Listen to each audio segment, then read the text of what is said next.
Bismillahirrahmanirrahim. Assalamualaikum warahmatullahi wabarakatuh. Innal hamdalillah nahmaduhu wa nasta'inuhu wa nastaghfiruh. Wa na'udzu billahi min shururi anfusina wa min sayyiati a'malina. May yahdihillahu fahuwal muhtadi wa man yudlil fala hadiya lahu. Asyhadu an la ilaha illallah wahdahu la syarika lahu. Al-Malikul Dayyan wa asyhadu anna Muhammadan abduhu wa rasuluhu alladzi la nabiyya ba'dahu. Allahumma shalli wa sallim wa barik ala Rasulillah Sayyidina Muhammadin wa ala alihi wa sahbihi wa barik wa sallim. Rabbi shrah li sadri wa yassir li amri wahlul 'uqdatam min lisani yafqahu qawli. Rabbi zidna ilman warzuqna fahman. Allahumma inna nas'aluka ilman nafi'an wa rizqan thayyiban wa 'amalan mutaqabbalan. Raditu billahi rabba wa bil islami dina wa bi Muhammadin sallallahu alaihi wasallam nabiyya wa rasulah. La ilaha illallah wahdahu la syarika lah, lahul mulku wa lahul hamdu wa huwa ala kulli syai'in qadir. Subhanallah wa bihamdihi astaghfirullah wa atubu ilaih. Alhamdulillah, para hadirin, ibu dan bapak, pagi hari ini kita bersyukur pada Allah Subhanahu wa taala atas nikmat yang Allah berikan kepada kita semua. Kita bisa melaksanakan ibadah di pagi hari. Ini sekarang kan subuhnya jam 4 lewat ya.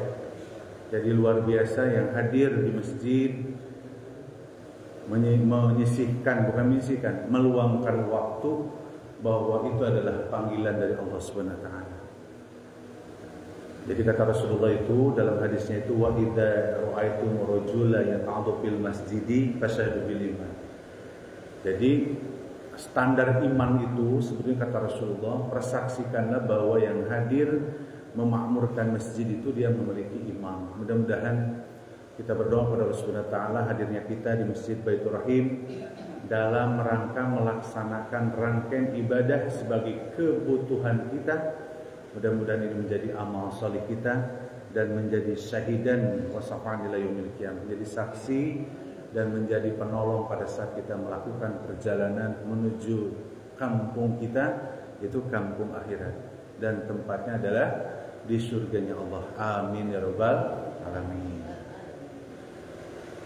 Salawat dan salam semoga tercurahkan kepada junjungan kita baginda alam yang selalu kita cinta dan memuliakan, dan bahkan kita harus patuh dan taat, yaitu kepada baginda Rasulullah sallallahu alaihi wasallam, kepada keluarganya, kepada para sahabatnya, dan semoga kepada kita semua selaku umatnya yang nantinya pada saat ketika menghadap Allah, orang yang sibuk ya di padang mahsyar itu memohon kepada Allah untuk diberikan syafaat sebagai penolong kepada umatnya.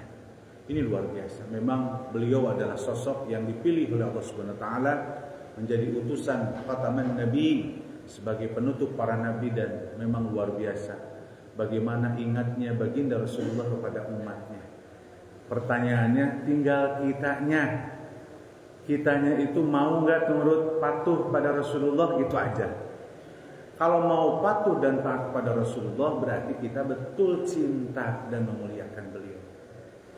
Mari kita bersalawat kepada baginda kita Rasulullah SAW. Allahumma salli ala Sayyidina Muhammad wa ala alihi wa sahbihi barik wa sallim. Amin. Baik hadirin berbahagia, alhamdulillah pada kesempatan hari ini ya, mohon maaf di setiap kajian Ahad pagi saya selalu mengisi ya, karena memang pada saat saya meminta kepada teman-teman di BKP yang berkenan untuk bergantian, belum bisa katanya. Ya mohon maaf, jangan sampai bosan hadirnya saya, karena saya ini hanya menyampaikan berita dari Allah dan Rasul. Dan berita ini sudah dari dulu pun, tahun berapapun ya ke belakang, para ulama sudah menyampaikan ini, dan ini adalah bagian daripada kita hanya mendengarkan apa yang disampaikan oleh Allah dan Rasulnya dan para ulama. Makanya saya hanya menyampaikan hadirin, tapi sedang berusaha bagaimana kita ini semua berusaha bagaimana melaksanakan berbagai ibadah yang diperintahkan oleh Allah dan Rasul. Jadi mohon maaf ya, jangan bosan dah insyaallah. Adapun saya suka men-share ke Pak RT untuk ada di YouTube ataupun di TikTok atau di Instagram ini, bagian ini aja, mengikuti zaman kemajuan teknologi, supaya di medsos itu ya tidak hanya gambar-gambar opini-opini yang jelek sebetulnya, maka kita isi dengan itu.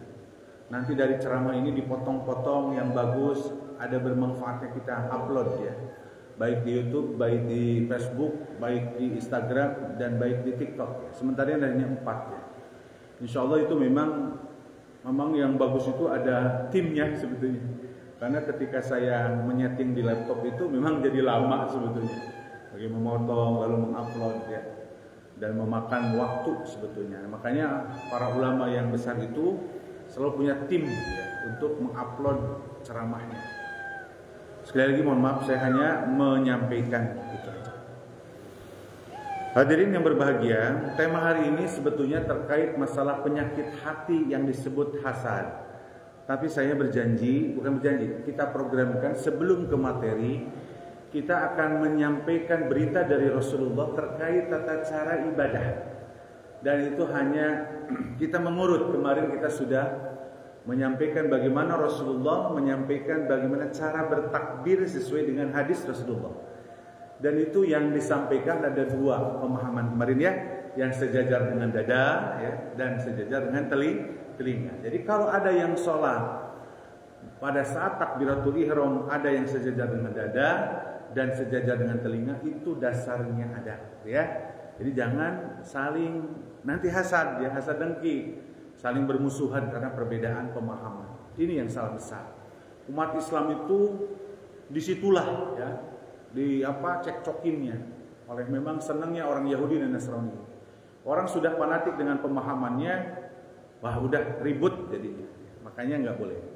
Pada kesempatan hari ini, setelah takbir, kita memposisikan tangan itu di badan kita. Kita dengarkan aja dalam hadis Rasulullah SAW, hadis riwayat Ibnu Huzaimah dan Al-Baihaqi, bahwa Rasulullah itu meletakkan tangan kanan di tangan kiri di dadanya. Jadi kalimat dasarnya begini: Wan Wa'ili bin Hujri radhiyallahu an qala Sallaitu ma'an Nabi sallallahu alaihi wasallam fa wada'a yadahu yumna ala yadi yusra ala sadrihi, akhrajahu Ibnu Huzaimah. Jadi aku pernah sholat dengan kata Wa'il bin Hujr itu pernah sholat dengan Rasulullah. Jadi hadis itu banyak para sahabat yang meriwayatkan.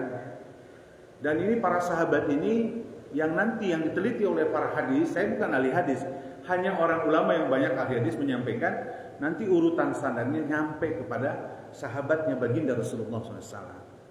Aku pernah melihat sholatnya Nabi Muhammad SAW, beliau meletakkan tangan kanan di tangan kirinya. Jadi kalau ada orang yang meletakkan tangan kiri di tangan kanannya, beberapa hadis yang saya ambil itu tidak ada. Adanya tangan kanan ke kiri.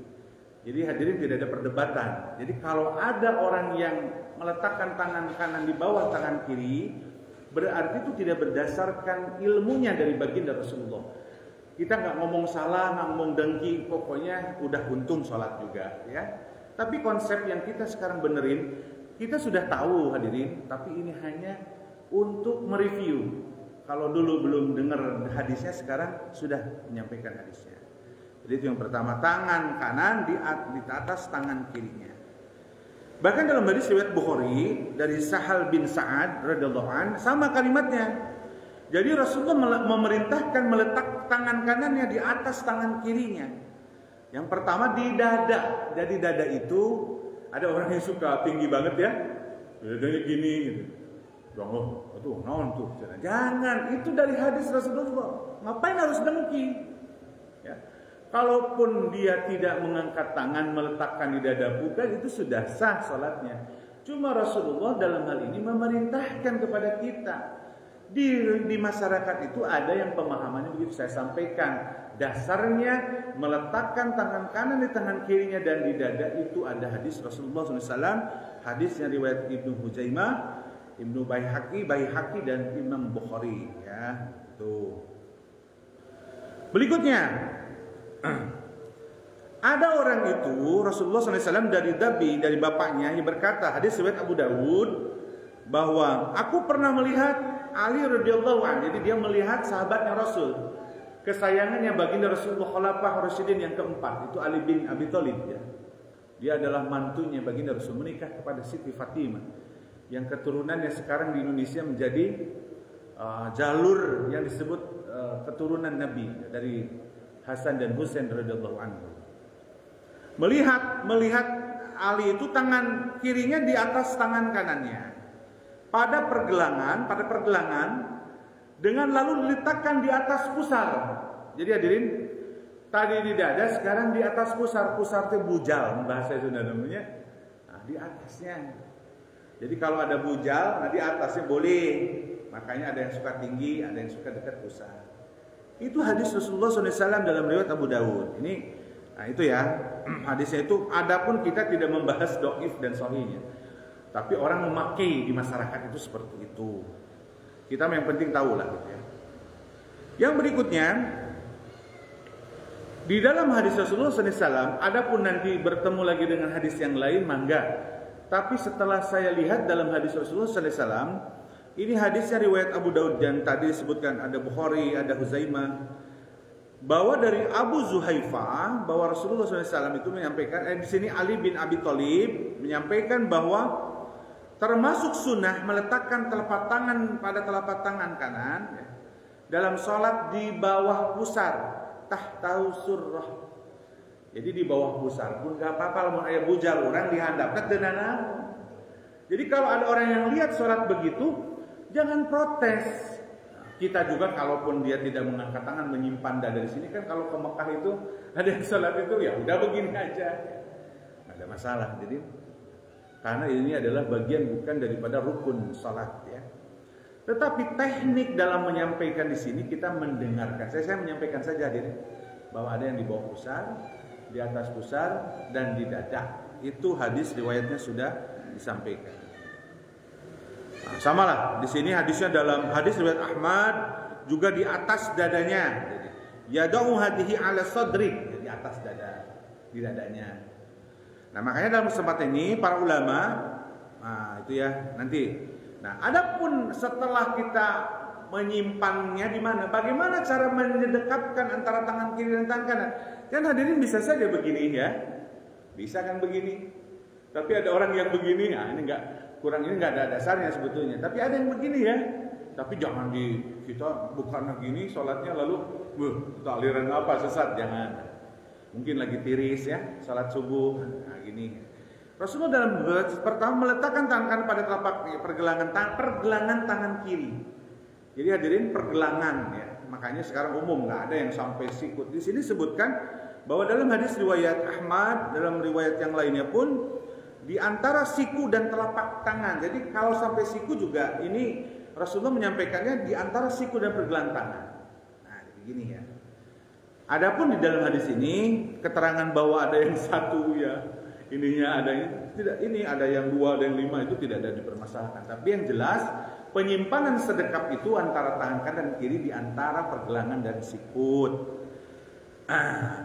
Jadi begitu ya. Nah, di sini hadisnya riwayat yang kedua itu dalam hadis riwayat An-Nasai dan riwayat Imam Ahmad. Aku pernah melihat Rasulullah SAW, ini kata Wail bin Huzar, bahwa ketika beliau berdiri dalam salat, tangan kanan beliau menggenggam tangan kirinya. Nah, digenggam itu. Nah, sekarang kalau tangan kirinya menggenggam tangan kanannya, keterangannya tidak ada diri. Tapi bolehkah tangan kiri ke tangan kanan? Ya mangga, mungkin kalau tangan kanannya lagi sakit tidak bisa menggenggamkan karena tangannya kaku, tidak digenggamkan. Jadi dieratkan pada saat takbir, mau dada, mau ini, menyimpannya mau di dada, di atas pusar, di bawah pusar. Silakan. Itu hadisnya semuanya ada yang disampaikan oleh Rasulullah. Makanya kalau lihat para imam mujadid, imam 4 mazhab itu ya sedekap di dada biasanya Imam Syafi'i ya dan Imam Syaukani. Pendapat yang kedua itu dia di bawah dada, di atas pusar, mazhab Imam Maliki, Imam Syafi'i juga dan Imam Ahmad. Mangga, intinya para imam mujadid pun mensepakati terkait hadis yang disampaikan oleh saya. Adapun yang lain mangga kalau ada hadisnya dasarnya. Yang jelas, setiap ibadah yang kita lakukan harus apa yang diperintahkan oleh baginda Rasulullah SAW. Karena kalau tidak, fahuwa raddun, ditolak.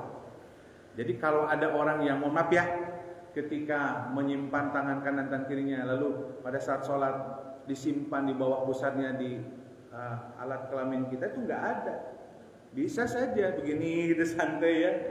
Tapi di bawah pusar itu maksudnya tetap menggenggam tangan kirinya dengan tangan kanan. Begitu ya hadirin.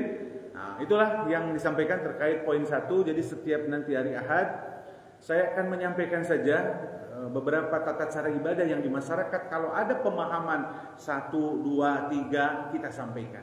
Sehingga kalau kita sekarang sudah tahu, berarti hasanah keilmuan kita itu menjadi bijak. Maka kalimatnya begini, kalau orang banyak ilmunya, maka dia akan menghindari debat. Karena beliau sudah tahu orang tersebut.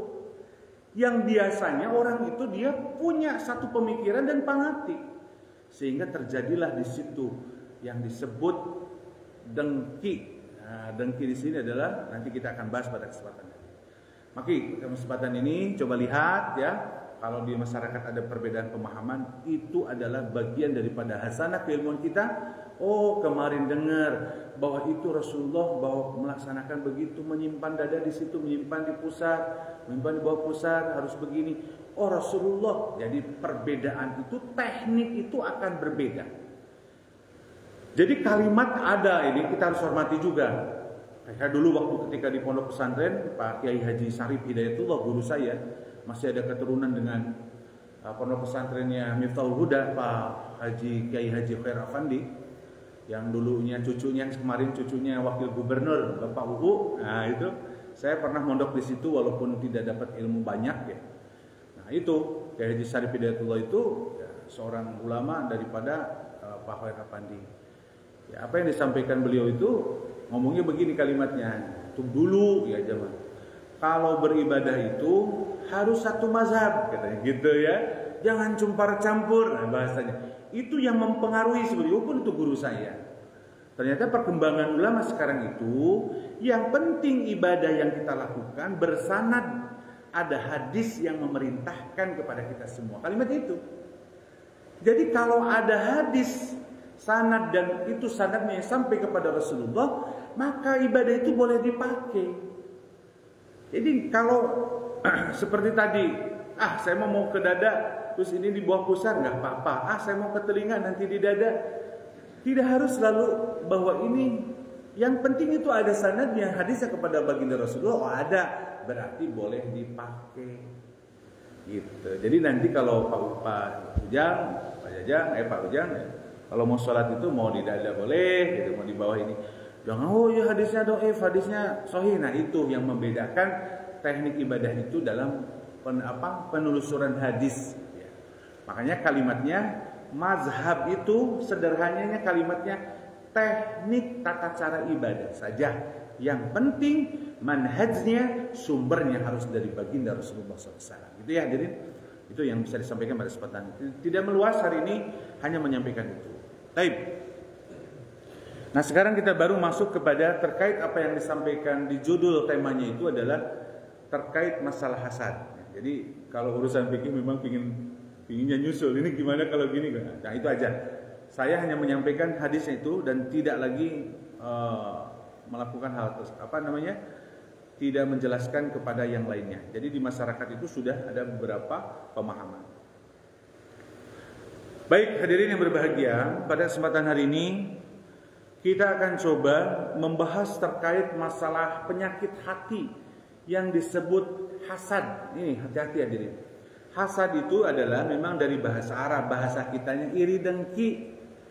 Nah ini yang kita harus bahas. Bagaimana menurut para ulama terkait masalah iri dengki ini.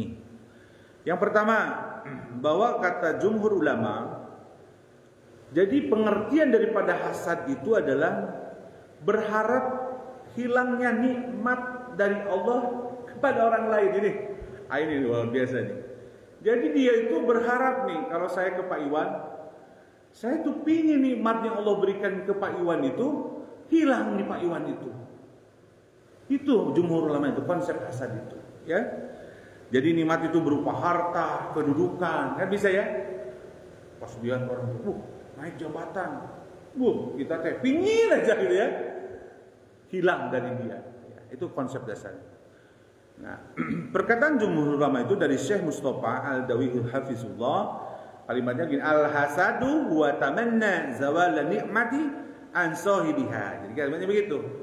Jadi hasad itu kata para ulama nih, bahwa menginginkan hilangnya nikmat yang ada pada orang lain. Ya Allah, ini di masyarakat ini Masya Allah, naudzubillah min dzalik. Semalam saya lihat di medsos, di tetangga Bu Haji, saya lihat ini tidak sengaja. Ceritanya tetangga kita itu mau parkir mobil. Ini di medsos, di TikTok. Pagarnya itu karena berdempetan di perumahan, artinya pagar nutupnya itu pasti ke pagar tetangga dong. Kayak saya Pak Iwan ya, maaf ya. Tapi kalau bukan Pak Iwan saya udah saling komunikasi.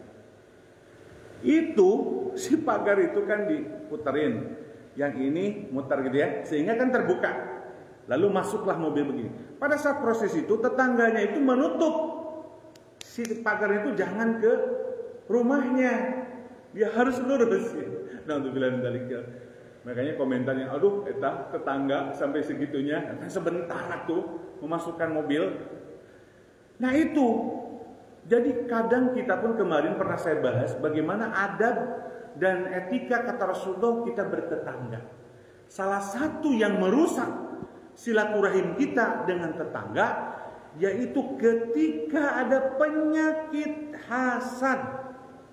Makanya kalau para ulama itu candainnya, tetangga beli kulkas kita yang haredang, cina gitu ya. Tetangga beli dikerok, di ronsen, di tonggongnya ada itu, cina gitu ya. Saking bahwa banyak orang itu di tetangga bahkan sampai ribut antara tetangga itu karena urusan sebetulnya karena hasad. Ini yang bahaya. Padahal kalimatnya kemarin sudah disampaikan di kajian pagi, Rasulullah mengatakan bahwa dosa yang paling besar sampai 10 kali lipat dosanya apabila dengan tetangga. Jadi kalau ke tetangga ngambil barang, dosanya 10 kali lipat dari orang yang mencuri di tempat yang lain. Ketika kita berbuat baik pun pahalanya sangat besar dengan tetangga. Makanya Rasulullah pernah menyampaikan dalam hadisnya, Jibril mewasiatkan kepadaku terkait kepada tetangga itu seperti dia berhak ahli waris, kata Jibril. Artinya memang tetangga itu menjadi keluarga, menjadi kerabat sebetulnya. Tapi yang terjadi sekarang apa? Yang merusak itu adalah karena di dalam hatinya ada penyakit hati yang disebut hasad. Makanya Rasulullah pernah mengatakan, para sahabat tanya, ya Rasulullah, itu ada tetangga hebat sholatnya, kan gitu ya. Pernah saya sampaikan di dalam kajian itu. Dia sholatnya hebat, ngajinya hebat, tapi dia suka menyakiti tetangga. Apa kata Rasulullah? Dia ahlan nar, dia ahli neraka. Coba bayangin. Apalagi seorang istri selalu nyakitin suaminya. Ahli neraka banget itu ya. Tetangga saja nyakitin kita, sholatnya, ibadahnya yang dia lakukan itu terhapus, tidak ada, muflis, bangkrut dia, dan dia ya alinar. Jadi nggak bicara sholat itu ritual saja, tapi bagaimana melihat sosok pribadi yang penyakit hati yang merusak tatanan kita dalam bermasyarakat, itu yang harus kita basmi. Makanya Rasulullah dalam hadis qudsinya, seseorang diterima ibadahnya kalau hadir sifat tawadu, rendah hati. Tawadu mah ngomongnya santun, ngomongnya enak, menjawabnya enak, membahagiakan orang lain, sikapnya kepada orang, membuat orang menjadi bahagia. Kalimat dalam Islam itu berikan pelayanan yang terbaik kepada siapapun. Kadang kita mau haji ngebeda-bedain ya. Wah, saya di sekolah itu punya OB, punya satpam, saya tidak pernah membeda-bedakan komunikasi. Tetap mau sama guru, mau sama wakil, mau sama kaprok, tetap pelayanan harus terbaik kepada siapapun dalam memberikan komunikasi. Karena Islam itu. Makanya kalimat di dalam kalimat-kalimat yang indah itu, kalimatnya begitu. Kalau orang sudah banyak ilmunya, maka dia akan memberikan kepada orang itu yaitu toleransi. Kalau kita ilmunya sepaham aja, tidak melihat yang lain, dengki nantinya. Ini yang bahaya sebenarnya dalam Islam, ya. Begitu. Nih kalimat hasad ini, ya. Nah, sekarang kita coba melihat bagaimana Rasulullah baginda kita, Rasulullah Shallallahu Alaihi Wasallam bersabda terkait masalah hasad. Jadi ini yang hasad itu merusak hati. Aduh, ya Allah ya Rabbi. Nah, gorong nanti masak bahasa orang mak. Yaitu awal miftahudamnya, terbukanya dosa itu karena itu.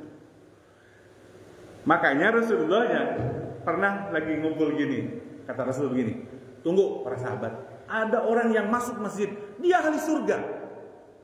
Masuk, wah Abu Zar nih, ahli surga kata Nabi Rasulullah.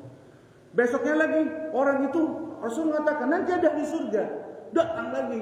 Ketiga kali baru Abu Zar penasaran, ngomong ke orang itu, Fulan, bolehkah saya tinggal bertamu kepada Fulan? Boleh. Dia penasaran, kok bisa dia ahli surga, gitu ya. Akhirnya menginaplah. Makanya ada etika dalam bertetangga menginap itu jangan lebih dari 3 hari, kecuali kalau orangnya membolehkan, silahkan bertamu. Abu Zar bertamu 1 hari, liatin ibadahnya biasa aja katanya, seperti saya. Tahajud biasa, kadang tidak tahajud kan. Pas terakhirnya itu mau pulang, bertanyalah kepada orang tersebut, saya itu iri. Nah, iri boleh kepada kebaikan, nanti saya dibacakan hadisnya. Rasulullah mengatakan, kamu ahli surga. Apa yang ibadah yang istimewanya? Apa kalimat daripada si fulan itu? Saya berbahagia kepada nikmat yang Allah berikan kepada orang lain. Jadi orang kalau orang lain tuh punya nikmat, alhamdulillah, ceria, senang, berbahagia, ikut bahagia. Ayo orang mataranya Bu Haji, kabatur teh komo kadulur, aya lanceuk 5 empulan lanceuk.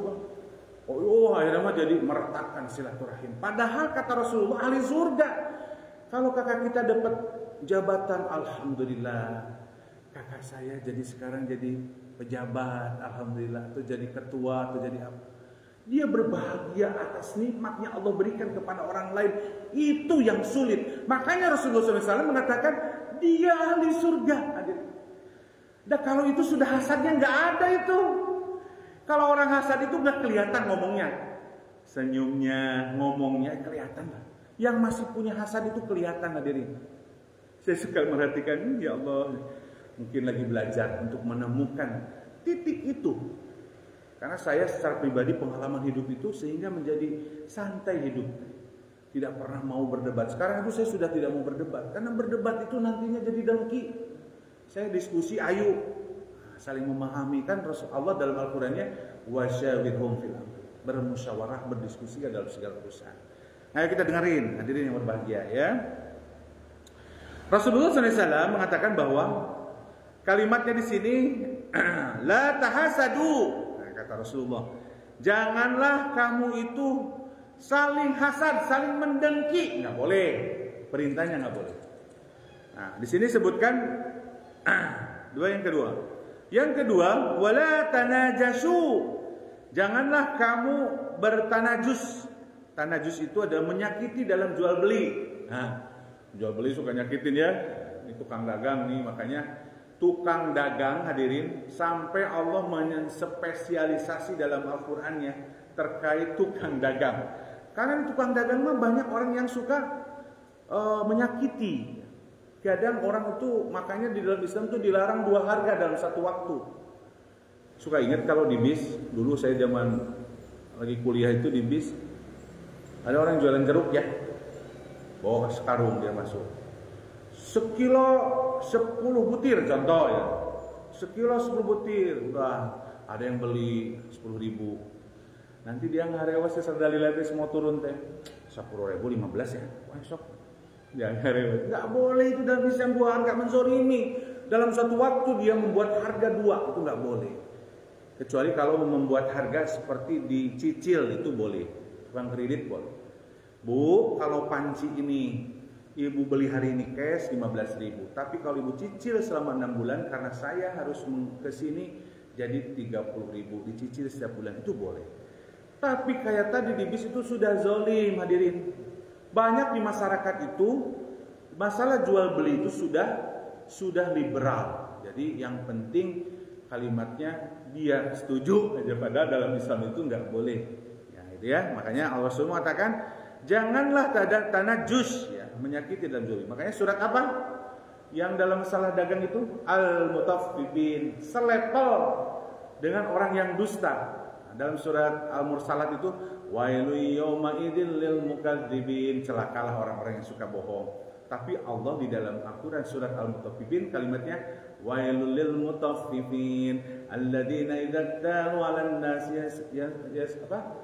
Aku lupa lagi. Wa idza kaluhum awzanuhum yasib. Jadi pedagang mah gitu, lamun meuli hayang murah, lamun ngajual hayang mahal gitu ya.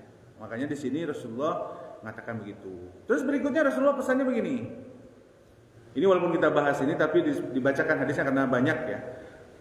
Dari Abu Hurairah radhiyallahu an, wala tabaghadu, jangan saling benci, wala tadabaru, ya, jangan saling benci, jangan saling membelakangi, mendiamkan, enggak boleh itu.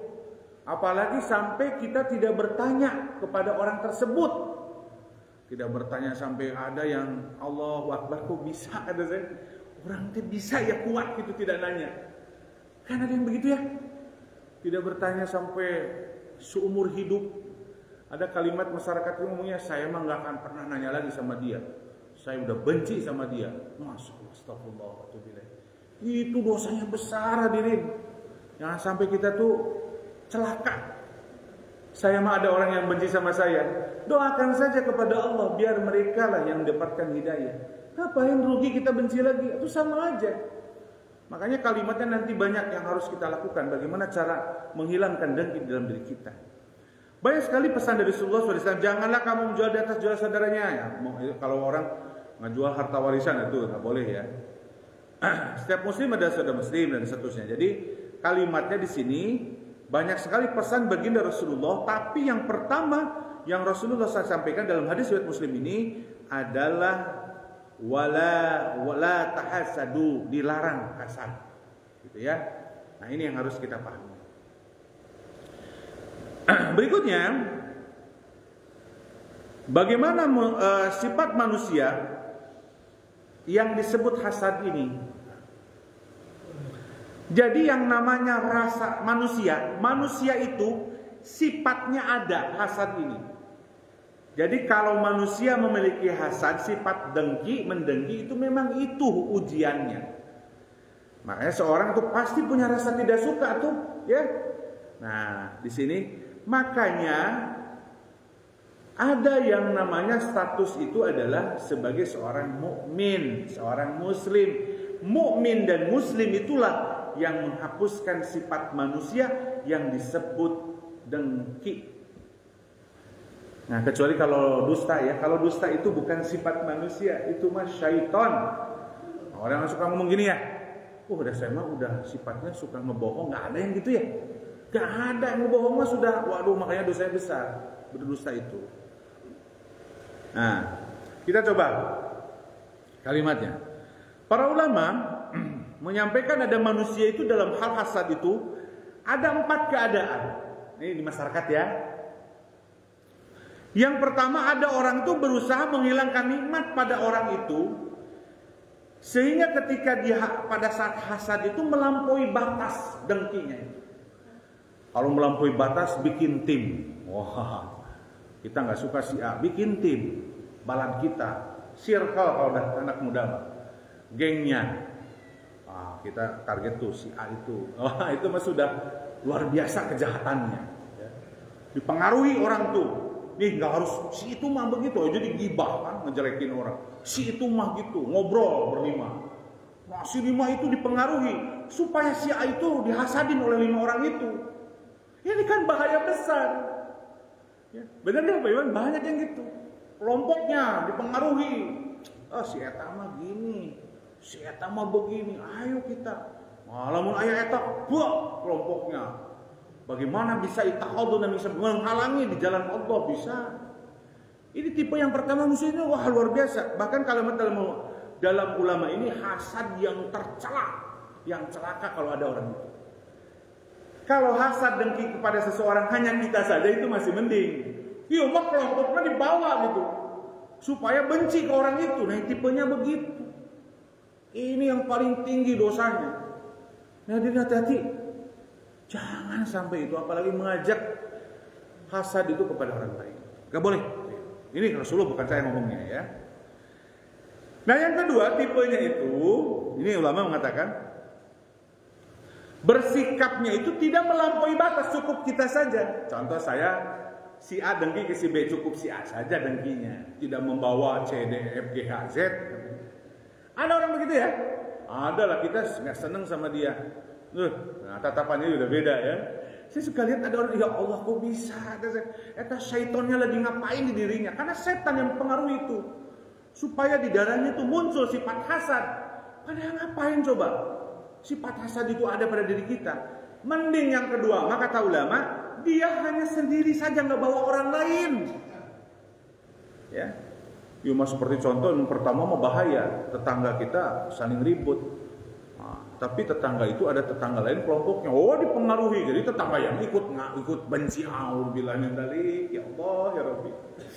Pada Rasulullah itu, masya Allah, Rasulullah wa idza khatabahumul jahiluna qalu salam. Surat Al-Furqan surat ke-25 ayat 63. Bertemu orang yang masih suka hina kita, membenci kita, masih suka jahil kepada kita, dia tetap memberikan penghormatan, masih melayani. Coba Rasulullah pribadinya.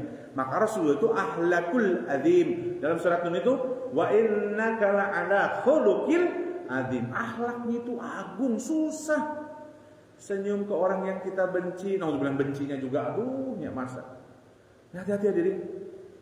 Rasulullah SAW dalam hadis riwayat Hakim itu disebutkan man ahabba lillah, man abghadha lillah. Barang siapa yang mencintai seseorang karena Allah, barang siapa yang membenci pun karena Allah, kalimatnya apa? Faqadistakmalal iman. Sungguh dia memiliki iman yang sempurna. Ya mah aneh dah cok, hafal Quran, ibadahnya hebat, tapi benci teh kumaha dirina we kahayangna teh. Enggak boleh. Bagaimana Quran mengajarkan kepada diri kita menjadi orang yang santun, orang yang lisannya itu memang kebaikan.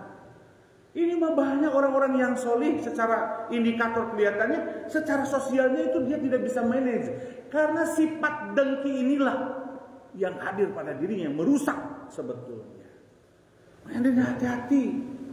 Ini awas ya, tadi level 1-nya, ini level 1, ini level 2 lah, masih benci teh sorangan itu ya. Tapi tetap tidak tetap dosa besar ya. Tetap gitu ya. Nah, yang ketiga, ini saya kan kayak menurut Al-Hasan Al-Basri ya. Jadi para ulama yang menyampaikan. Jadi ada hasad yang tidak mungkin orang lain hilang, bahkan dia berusaha untuk memperoleh kemuliaan. Semisalnya ia berharap bisa sama dengan orang yang punya nikmat. Nah, kalau hasadnya ini agak mending. Empok seperti si B itu maju pisannya. Dia beli motor, saya juga harus beli motor gitu ya. Jadi rasa dengkinya itu hanya mengimbangi saja. Ada yang suka begitu Pak Iwan? Ada. Beli TV ganti enak mah. Nah, orang beli TV, dipingin seperti dia. Pingin seperti dia tapi tidak benci, tapi menjadi standar kita. Dia pagarnya ditutup ini, jadi rapi. Saya bikin. Tapi ini termasuk dengki, tapi levelnya paling ketiga. Ya, walaupun dalam ini para ulama mengatakan yang ini mah ya enggak inilah. Tidak disebutkan dari kata Al-Hasan Al-Basri tidak berdosa ya. Panasan tapi itu diomongin itu benci gitu, panasan kene. Tapi kategorinya tetap ada jadi nanti itu akan membuat kita jadi dengki. Ketika tetangga kita atau saudara kita membeli lagi barang yang baru, lalu kita tidak bisa. Nah, ini yang bahayanya nanti, manajemen hatinya bisa jadi benci kepada orang tersebut. Makanya yang tingkatan yang ketiga inilah sebetulnya masih. Nah, yang keempat Rasulullah mengatakan, para ulama mengatakan, jadi tingkatan yang ada beberapa orang di masyarakat itu, jika dapati orang yang sedang hasad, dia berusaha untuk menghapusnya. Bahkan dia ingin berbuat baik pada orang yang ia hasad, ini masih mending. Ini kalimatnya begini. Jadi kalau orang ini ya, kalimatnya bentuk keempat ini adalah salah satu, ini bukan tipe salah ya. Yang keempat ini adalah bahwa tingkatan paling tinggi ketika kita berkomunikasi dengan masyarakat ya, adalah tingkatan pada saat ketika dia apa yang dilihat, dia akan berbuat baik kepada orang. Ini paling susah ini. Jadi tingkatannya paling tinggi. Ketika kita hasad kepada orang lain tapi kita berbuat baik. Ini kan bingung kalimatnya. Perintah dalam agama itu adalah abdol ibadah, melakukan kebaikan kepada orang yang kita benci. Memanjangkan silaturahim kata Rasulullah kepada orang yang memutuskan silaturahmi. Kita di saudara suka ada yang mutusin ya. Kita bersilaturahim. Itu adalah sesuatu yang luar biasa. Ya. Nah, itu adalah para ulama di dalam masalah bentuk terkait masalah hasad. Nah, makanya di dalam kesempatan hari ini kita coba bacakan. Jadi kalimat itu yang pertama itu tingkatan hasad itu berkeinginan nikmat yang pada orang lain hilang meski tidak berpindah padanya. Jadi ada orang itu yang pingin dari orang lain hilang tapi tidak perlu harus pindah. Ada yang begitu? Pingin dia itu tidak jadi pejabat tapi sekitarnya tidak harus ke kita. Ada orang begitu ya. Makanya di dalam Al-Quran Allah Subhanahu Wa Taala dalam surat An-Nisa surat keempat ayat 32 kalimatnya begini. A'udzubillahi minasyaitonirrajim. Wala tamannu ma faddalallahu bihi ba'dukum 'ala ba'din lirijali nasibum mimma iktasabu walinnisa'i nasibum mimma iktasabna was'alullahi min fadlihi innallaha kana bikulli syai'in 'alim. Kata Allah itu janganlah kamu iri hati terhadap apa yang dikaruniakan Allah kepada mereka. Jadi larangan bahwa Allah menyampaikan kepada kita bahwa hasad itu dilarang oleh Allah Subhanahu wa taala dan Rasulullah. Tadi saya mengawali dari hadis Rasulullah ya. Nah, di sini disebutkan kalimatnya adalah wala tamannau ma fadallahu. Jadi janganlah kamu iri hati kepada orang yang diberikan karunia oleh Allah Subhanahu wa taala. Sesungguhnya Allah mengetahui innallaha kana bikulli syai'in alima. Jadi Allah mengetahui. Jadi gitu ya. Yang kedua, yang berikutnya saya perjelas kembali bahwa hasad itu tingkatannya itu yang kedua, berkeinginan nikmat yang ada pada orang lain itu hilang. Lalu berkeinginan nikmat tersebut pindah padanya. Misalkan seperti ada wanita cantik yang sudah menjadi istri orang lain. Ini bahaya ya. Nih, laki-laki nih. Ya punya hasad nih kalimat ini, kalau nanti ku tunggu jandamu nih gitu ya. Ingin sama gitu. Kalau orang itu gelis amat di pemajikan ya. Makanya banyak orang sekarang yang menutup wajahnya untuk menghalangi sebetulnya itu. Karena wajah pun walaupun tidak aurat secara fikih, walaupun orang itu menghalanginya. Ibnu Taimiyah dalam ulamanya memberikan warning untuk muka itu ditutup. Makanya kelompok-kelompok yang pakai cadar itu sebetulnya dia mengikuti seorang ulama yang disebut Ibnu Taimiyah. Karena dia hati-hati sebetulnya. Kalau orang yang pakai cadar, coba kita tertarik sekarang lihat matanya gitu. Susah ya, ditutup, cadar dibuka, jenggotan, rumah itu. Jadi ada orang tuh yang begitu. Dalam masalah iri hati itu melihat orang tuh ayo gelis ya. Irinya hayang dong kamarnya nanti. Hayang ke pemajikan. Makanya kalimatnya ku tunggu jandamu. Kalau meninggal nanti saya lamar. Apalagi kalau diselingkuhan, alhamdulillah dari tambah dosanya dengan zina.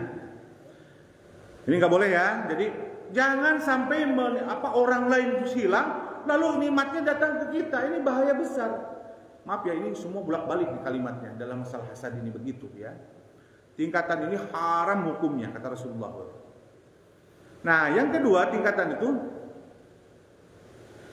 ada orang itu dia tidak punya maksud nikmat orang lain, tapi dia menginginkan orang itu dalam keadaan yang miskin dan bodoh. Ada orang itu begitu ya. Lihat orang itu pinginnya dia sengsara aja gitu. Ada yang gitu?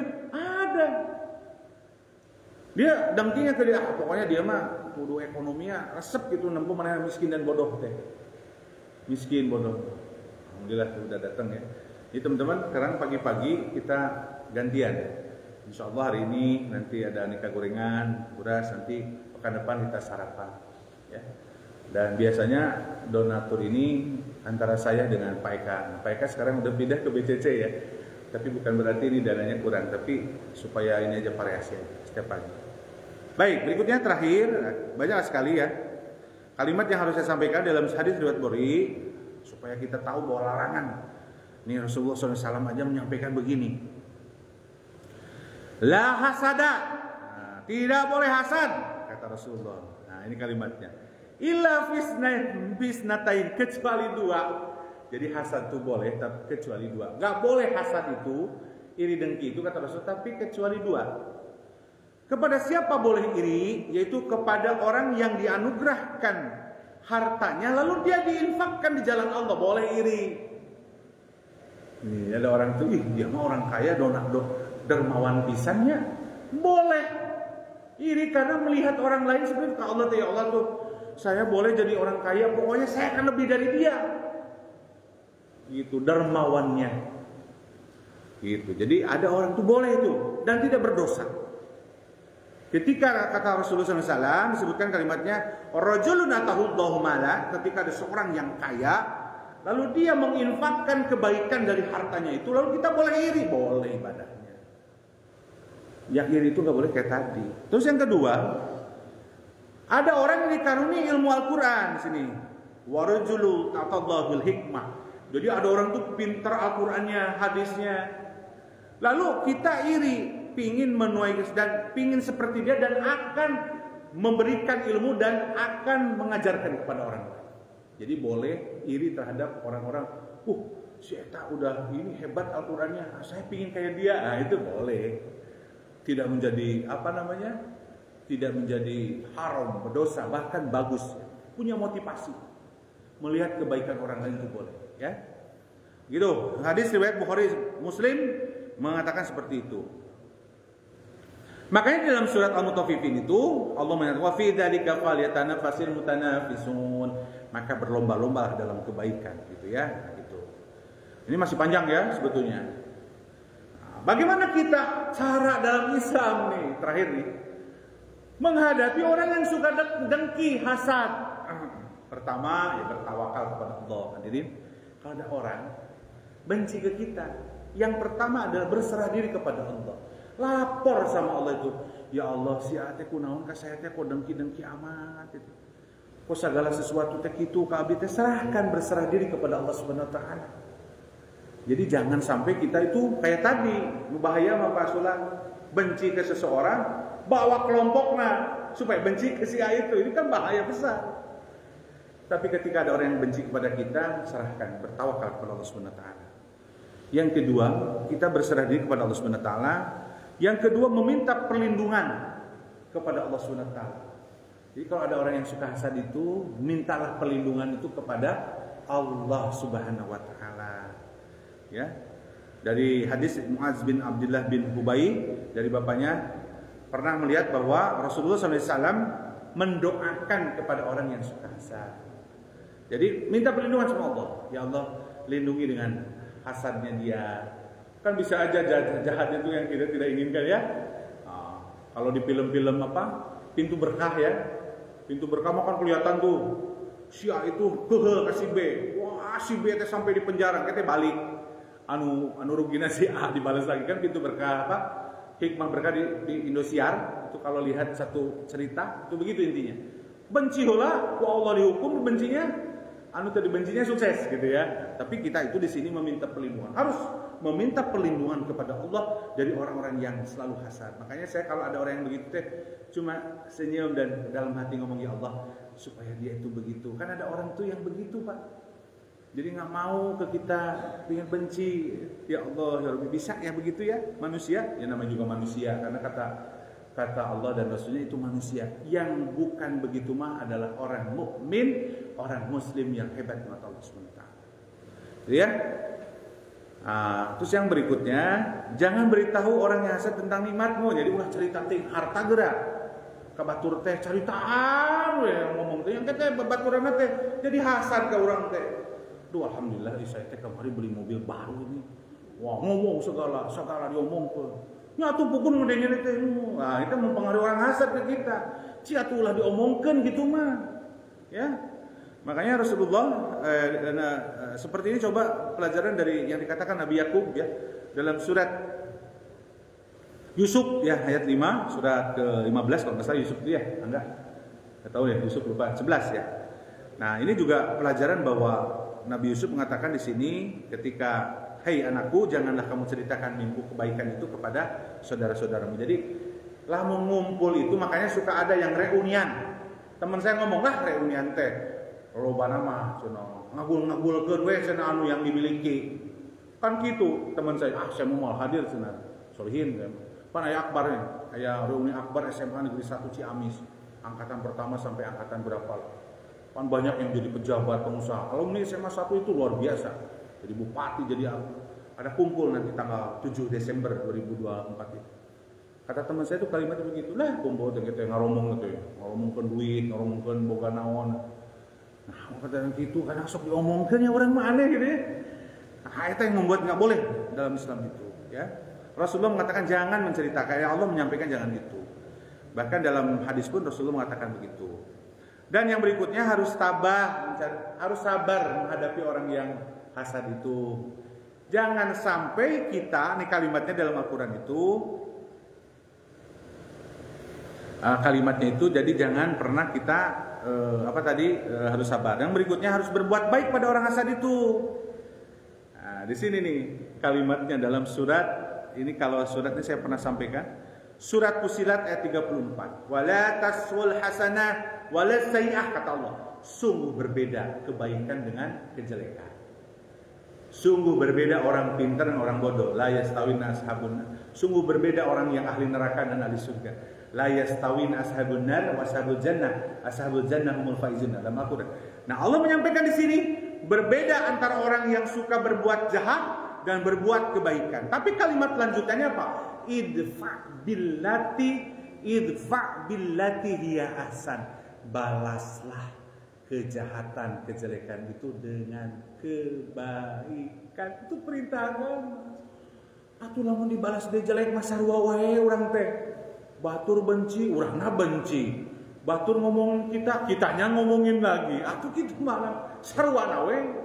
Eta merek tukang salat, erek sok tara salat, sifat ini pasti ada. Kan orang tukang salat berjamaah juga banyak itu yang tidak berhasil dari salatnya. Ya.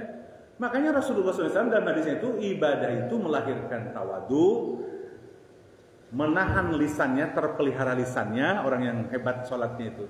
Yang ketiga dermawan. Kalau tiga itu belum ada dari kita, salatnya masih ritual saja. Makanya kalimat di dalam Al-Quran ini, ayo kita bismillah hadirin. Balaslah kejelekan orang lain dengan kebaikan. Idfa billati ahsan. Batur teu seuri urang seuri, batur teu salam urang mengucapkan salam. Padahal saya tadi paling hese ibadahnya yang gitu teh. Dan ibadah itu pahalanya besar sekali. Al-Quran menyatakan begitu. Berbuat baik pada orang hasad itu perintah Allah Subhanahu wa taala. Bahkan di dalam surat Al-Qasas pahalanya lebih baik. Di sini banyak ya, ini terlalu siang nih. Kalimatnya dalam hasad supaya beres ya. Lalu yang berikutnya di sini sebab terjadinya hasad, pertama itu permusuhan dan kebencian ya. Jadi kalau orang sudah punya pikiran munculnya hasad itu kalau permusuhan. Yang kedua adalah cinta dunia. Orangnya kalau sudah cinta dunia pasti iri dengki. Sok lah, menggebu lah. Terus yang ketiga pasti orangnya pelit, orang hasad mah ya. Gak mau dermawan gitu ya. Terus yang berikutnya lemah imannya udah. Terus yang ketiga punya sombong. Iri dengki itu. Biasanya gabung kalau ketika sudah hasad pasti di dalamnya ada ujub dan sombong. Jadi tidak mau dikalahkan orang lain. Orang sombong kan gitu, meremehkan. Wa ghadun nas. Dalam hadis itu al-kibru, sombong itu ada dua. Batrul haq, Rasulullah menolak kebenaran. Orang yang sombong itu menolak kebenaran. Yang kedua wa ghadun nas, meremehkan. Kalau orang suka meremehkan itu darahnya ada sifat sombong. Syaitannya udah menguasai diri kita itu karena sombong. Nah, salah satu sombong itu munculnya nanti iri dengki. Ya, karena nggak mau disaingi. Pinginnya orang lain di bawahnya. Begitu ya hadirin.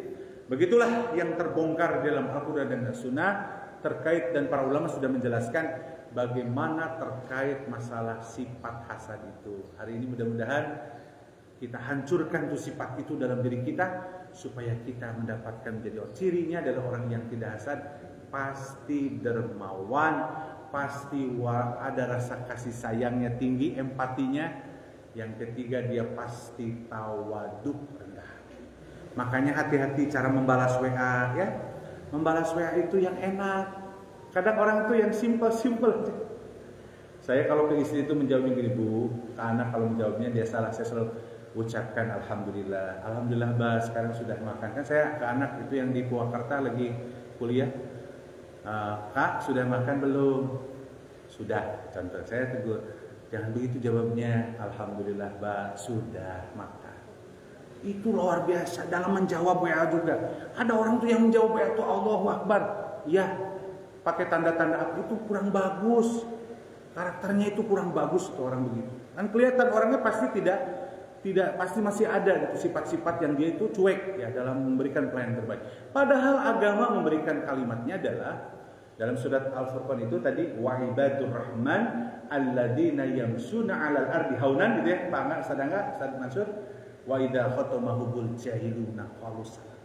Karakternya Rasulullah tawadu, memberikan pelayanan kepada siapapun. Bahkan di dalam Al-Qur'an itu bertemu dengan orang jahil pun masih, Pak, pagi Pak, punten permisi, assalamualaikum. Padahal dia itu ke orang teh hasad gitu.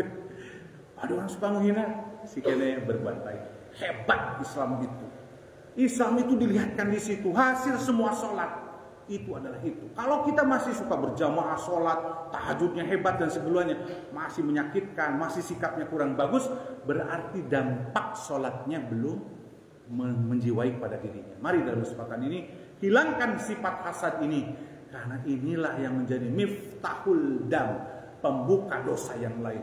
Kalau kita sudah dengki ingin kepada orang lain, maka rusaklah membuka sifat-sifat yang lain yang hadir pada diri kita. Hati-hati hadirin, terima kasih pada kesempatan hari ini.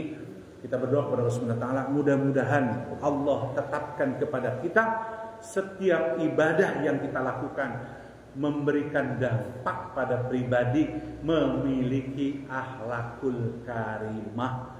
Saya sampaikan lagi, mengulang, 4 ibadah kita akan diterima oleh Subhanahu wa taala. Pertama, apa Bu Haji? Harus dari dasarnya dari Al-Quran dan hadis. Yang kedua, harus ikhlas. Yang ketiga, harus menjiwai ibadahnya. Adalah jiwanya kalau lagi salat, Allahu Akbar, Allah Maha Besar, khusyuk. Yang keempat, berdampak pada dirinya. Nih obat ini nih, kata ulama bukan kata saya. Kalau 4 ada pada dirinya, ibadahnya sudah top di mata Allah SWT. Nah, lihat aja, cermin aja diri kita. Kalau kita masih dalam tingkatan hanya sholat saja, belum berdampak, berarti tingkatkan. Ada kesempatan Allah memberikan napas kepada kita. Maksudnya adalah untuk supaya kita diberikan kesempatan untuk bisa menaikkan tingkatan akhlakul karimah. Demikian bisa sampaikan. Mari kita akhiri dengan doa kafatul majlis. Nanti tidak ada pertanyaan Pak Sulah, nanti aja pribadi langsung gitu ya. Mohon maaf. Kita akhiri karena sudah siang. Pertanyaan nanti boleh pribadi saja. Jadi mohon maaf ya, bukan tidak membuka pertanyaan, karena kalau membuat pertanyaan nanti bisa lama lagi, kecuali kalau tadi masih agak lama. Demikian bisa sampaikan, mudah-mudahan bermanfaat apa yang disampaikan oleh kita semua, yang disampaikan oleh Allah dan Rasulnya. Semoga kita bisa melaksanakan dan hadir pada diri kita. Amin ya robbal alamin. Kita akhiri. Subhanakallahumma wa bihamdika asyhadu an la ilaha illa anta astaghfiruka wa atubu ilaik. Demikian qul qouli hadza wa astaghfirullahi wa lakum. Wassalamualaikum warahmatullahi wabarakatuh. Mangga kita sarapan aneka gorengan, ada buras, ada segalanya. Bareng-bareng ayo.